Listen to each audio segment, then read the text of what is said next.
Sir actually यहाँ मैंने एक नाम टैटू खुजवाया हुआ है हाथ में। आपने हाथ पे टैटू बनवाया हुआ है, उस पे क्या लिखा हुआ है? मेरे हस्बैंड का नाम है।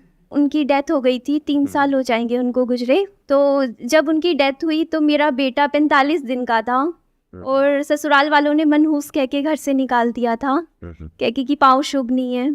तो वो एक पॉइंट था जब न मेरे पास पैसे भी नहीं थे, 1 रुपया भी नहीं था, ना कहीं से कोई सपोर्ट भी नहीं था। और एक रात ऐसी थी जब मैं मेड की नौकरी देख रही थी खुद के लिए कि शायद बच्चे को साथ रख के यही नौकरी कर पाऊँ। वैसे मैंने बीटेक किया हुआ है, तो 2 साल मैंने काम किया, मेहनत करी और आज मेरे पास खुद के 2 फ्लैट्स हैं जो मैंने खुद अपने दम पर अपने पैसों से ख़रीदे हैं।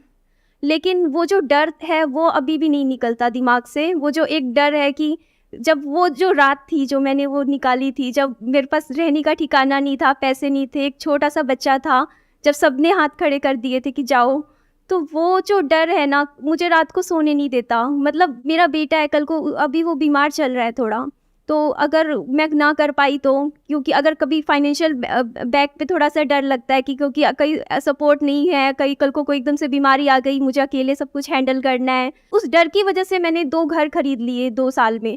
सिर्फ ये डर था मेरे मन में कि मुझे घर से बोल दिया था कि जाओ, यहाँ नहीं रहना। तो वो जो डर अंदर से है ना वो अभी भी नहीं जाता। मन में दिमाग में बार बार ना ऐसे होता है कि नहीं इस साल एक और घर खरीदना है, इस साल एक और प्लॉट लेना है, नहीं कुछ करना है।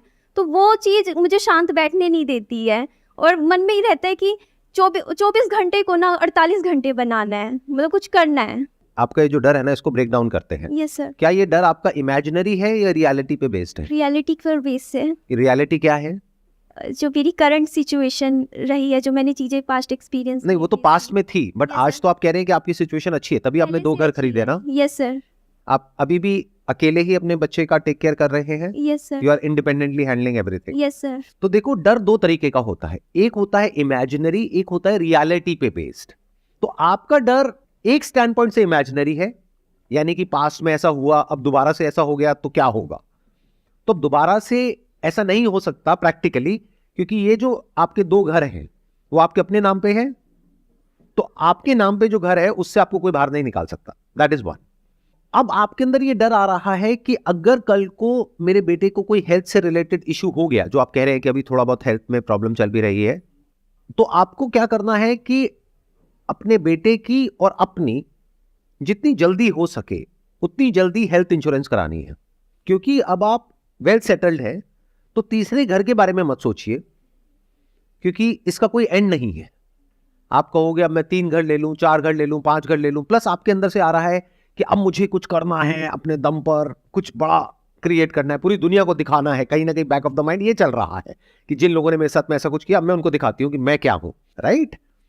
तो अगर मैं आपकी जगह होऊंगा, मैं क्या करूंगा, सबसे पहले तो अपनी और अपने बेटे की हेल्थ इंश्योरेंस कराऊंगा, अच्छे अमाउंट की, छोटे मोटे अमाउंट की नहीं, ताकि ये डर जड़ से खत्म हो जाए। डर क्या है कि आज मान लो आपके 2 घर हैं, वो भी आई एम अज्यूमिंग कि हो सकता है आपने शायद लोन पे भी लिया हो। ये आपका जो फियर है ये कोई इमेजिनरी नहीं है, ये रियल है। ऐसा हो भी सकता है कि भगवान ना करे कोई ऐसी बीमारी हो जाए जिसकी वजह से वो घर सेल करने पड़ जाए। तो अब इस डर को खत्म करने का क्या तरीका है? अपनी एक हेल्थ इंश्योरेंस कराओ, जिसके लिए बहुत ही नॉमिनल आपको प्रीमियम देना है। तीसरा घर खरीदोगे, अननेसेसरी अपने ऊपर ईएमआई का बर्डन बढ़ाओगे और उसका कोई यूज भी नहीं है, वहां पे आपको रहना भी नहीं है। That is one. सेकेंड, कि आपके अंदर से आ रहा है कि मुझे कुछ करना है, मुझे दुनिया को दिखाना है, तो आप ऑलरेडी बहुत कुछ कर चुके हो, क्योंकि आप बता रहे हो कि एक ऐसी स्टेज थी आपकी लाइफ में जब आपने बीटेक किया था और आप मेड की नौकरी करने के बारे में सोच रहे थे। आज आपने अपने पैसों से अपने बेस पर 2 घर खरीद लिए हैं। तो क्या ये छोटी चीज है? ये बहुत बड़ी बात है। तो ऑलरेडी आप बहुत कुछ अचीव कर चुके हो। अब आपको किसी को प्रूव करने के लिए या किसी को दिखाने के लिए नहीं जीना है, नहीं तो अपनी लाइफ को खो दोगे। अपनी लाइफ के जो अच्छे मोमेंट्स हैं या जो आप एक्चुअल में कर सकते हो, उस सबको खो दोगे। बस इसी रेस में भागते रहोगे कि पूरी दुनिया को मैं प्रूव करूंगी कि देखो मैं क्या हूं। And that is the problem with most people. किसी को प्रूव करने के लिए अपनी जिंदगी को मत जियो। ये ऐसा है कि अपनी जिंदगी, जो कि बहुत बड़ी एक चीज हमको मिली है, उसको हमने बहुत छोटा कर दिया है। ऐसे लोग जो हमारी केयर भी नहीं करते, उनको हम कुछ प्रूव करना चाहते हैं। अरे उनको छोड़ दो, वो पास थे, उनको छोड़ दो, उनको भूल जाओ, आगे बढ़ो लाइफ में। बहुत कुछ है जो आप कर सकते हो, उसको देखो कि आप क्या कर सकते हो। not for money, not for third house, but for creating a better world for you and for your son. तो हो सकता है आपकी जो पूरी की पूरी अप्रोच है वो ही बदल जाएगी, तब आपके सोचने का तरीका बिल्कुल बदल जाएगा. I hope that answers your question. Yes sir. Sir एक मैं जो वीडो के लिए जो स्टिग्मा बनाया हुआ है उसके बारे में अगर आप थोड़ा बोलें तो अच्छा लगेगा. ऐसी सिर्फ एक मेंटालिटी नहीं है, कास्ट सिस्टम को लेकर के है, Yes, sir. विडोज को लेकर के है, डिवोर्स को लेकर के है, सर. ऐसे बहुत सारे इश्यूज हैं जिसको लेकर के अभी भी लोगों की जो सोच है वो बहुत ही कंजर्वेटिव है. कंजर्वेटिव है. तो मेरे कहने से या किसी के कहने से या किसी के करने से तो वो बदलने वाले हैं नहीं. ऐसे जो लोग होते हैं जिनकी इस तरह की सोच होती है, उनका जो माइंड होता है ना वो बंद होता है पूरी तरीके से. उनको ना तो किसी की बात समझ आती है, बस जो पुराना जो चला आ रहा है बस वही समझ आता है और वो वहीं घूमते रहते हैं. वो बिल्कुल ऐसा है कि एक पेड़ है जो बिल्कुल ही रिजिड हुआ पड़ा है, तो वक्त के साथ साथ ऐसे जो पेड़ होंगे वो सब कट जाएंगे. किसी को भी ऐसे माँ बाप नहीं चाहिए जिनकी सोच बहुत ही कंजर्वेटिव हो, या ऐसे रिलेटिव्स नहीं चाहिए, ऐसे लोग नहीं चाहिए. तो जब यंग जनरेशन को ऐसे लोग चाहिए ही नहीं तो उन लोगों का होगा क्या, सोचो. तो वो लोग इसलिए नहीं बदलेंगे क्योंकि उसमें आपका फायदा है, वो इसलिए बदलेंगे या उनको इसलिए बदलना पड़ेगा क्योंकि उसमें उनका फायदा है. आज की डेट में भी बड़े बड़े शहरों में, मैं गांव की तो बात ही नहीं कर रहा, कि जब पता लगता है, वैसे तो इलीगल है कि आप पता नहीं कर सकते अल्ट्रासाउंड में कि लड़का है लड़की है, लेकिन आज भी ये हो रहा है कि जहां पे पता किया जाता है कि पेट में लड़का है लड़की है तो गिरा दो. Yes sir. इसमें हाथ किसका है?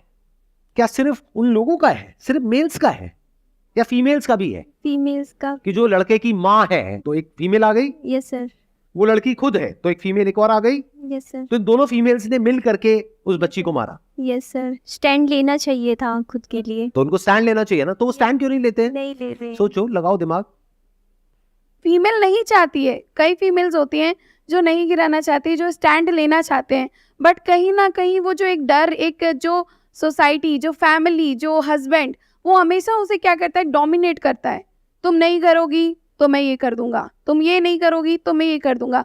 फीमेल्स को, मुझे आज भी, मैं यही क्वेश्चन अभी पुट ऑन करने वाली थी कि फीमेल्स को आज भी कहीं ना कहीं इतना डोमिनेट कर दिया जाता है कि तुम कुछ नहीं हो.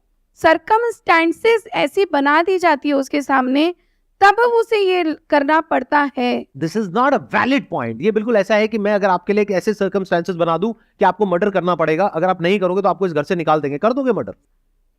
आज की डेट में जो लॉज हैं इंडिया में वो इतने स्ट्रांग हो गए हैं जिसकी कोई हद नहीं है विमेन के स्टैंड पॉइंट से.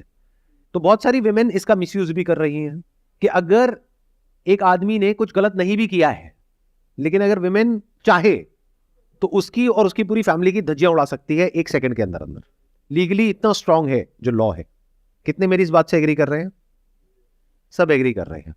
अब वो टाइम गया कि आप अपनी बीवी को मारते रहोगे, पीटते रहोगे और वो चुपचाप बैठी बैठी ये बोलती रहेगी कि नहीं, ये तो मेरे पति हैं, परमेश्वर है, मैं इनके चरणों की दासी हूं. मेरे को नहीं लगता कि वो टाइम है, बल्कि इसका उल्टा भी हो सकता है. अब जो पावर डायनामिक्स है जो पहले वन साइडेड थी, अब वो वन साइडेड नहीं है. विमेन के पास में पावर कम नहीं है, बहुत पावर है. बल्कि ये भी कहना गलत नहीं होगा, मेन से ज्यादा पावर है. अगर कोई आदमी चला जाए कि मेरे साथ में कुछ गलत हो रहा है घर में, मेरी बीवी मुझे मार रही है, तो जैसे आप अभी हंस रहे हो ऐसे पुलिस वाले हंसेंगे, चल भाग यहां से. और अगर एक विमेन चली जाए वहां पर तो सीधा उसको पकड़ के लाएंगे और उठा करके फैमिली समेत और लॉकअप में डालेंगे, फिर बात करेंगे, बता बेटा क्या हुआ है. कहने का मतलब है कि अब ये जो बातें हैं वो इतनी रेलेवेंट नहीं है. एटलीस्ट ऐसी जगहों पे जहां पे अवेयरनेस है, जहां पर एजुकेशन है, जहां पर लोगों को इसके बारे में पता है.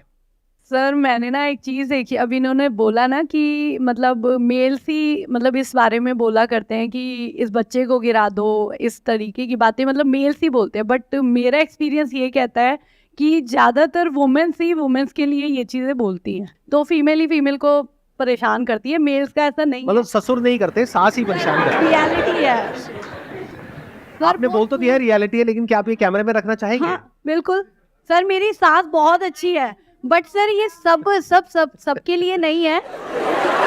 नहीं सर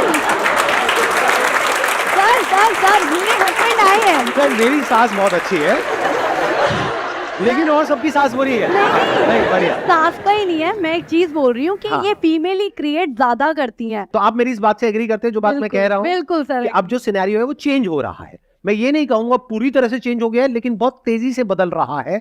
और वो लोग जो नहीं बदलेंगे वक्त के साथ साथ में, जो आपका क्वेश्चन था कि लोग ऐसे हैं वैसे हैं वैसे हैं, मैं कह रहा हूं वो सारे खत्म हो जाएंगे आने वाले टाइम में।